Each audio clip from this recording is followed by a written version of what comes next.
E aí, começando a estudar com a bênção que a gente tem das inspirações dos nossos benfeitores, que elas vêm quando a gente está buscando a verdade, eu fui orientado a buscar João no capítulo 8, versículo 52, que vai tratar de um diálogo. Jesus estava no Sinédrio, em Jerusalém, e tinha um diálogo entre ele e alguns populares ali, que eram, sobretudo, fariseus, e que estavam ali não para ouvir Jesus e para crescerem moralmente, mas para agredir, para atacar, para colocar Jesus em situação complicada, a fim de aprisioná-lo e, pela lei deles, matá-lo, que era o desejo deles. E Jesus estava exatamente na sua prédica e dizendo: se alguém, são palavras de Jesus anotadas por João, se alguém guardar a minha palavra, jamais provará a morte. Como assim? Guardar a palavra não prova a morte? Vejam, Jesus sempre dizia: quem tem ouvidos de ouvir, que ouça. Quem tem olhos de ver, que veja. Aqueles que estavam lá não tinham alcance espiritual para sublimar essas palavras e explicar dentro dos seus corações o que elas queriam dizer. Eles ficaram naquilo que a gente chama de raso, superficial. Eles ficaram no terra. Eles ficaram na letra que Paulo diz que mata, porque eles não conseguiam enxergar o espírito da letra que vivifica. E aí, o que eles fazem? Interferem na fala de Jesus e dizem: porventura és tu maior que o nosso pai Abraão, que morreu? Jesus está falando de mortes. No sentido, eles estavam entendendo de morte física.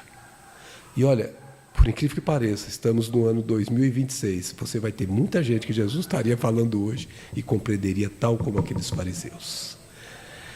Também os profetas morreram, disseram eles. E aí fazem uma pergunta para Jesus: quem pretendes tu ser? Quem pretendes tu ser? Jesus, na sua elevação, no seu espírito elevado, não se perturba.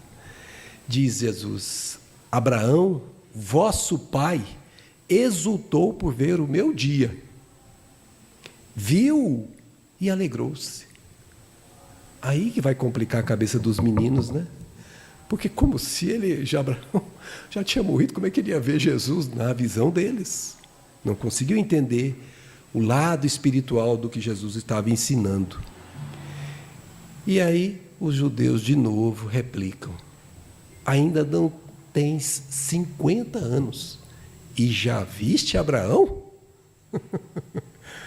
É impressionante, né? Porque é um adulto falando com criança, com todo respeito. Está explicando uma coisa, a criança está entendendo outra.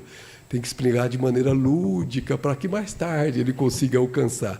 E é por isso que ele prometeu o Consolador, que viria mais tarde. E esses que não alcançavam, não tinham ouvidos de ouvir, olhos de ver, que éramos muitos de nós naquela época, estamos aqui hoje com condições de assimilar a lição.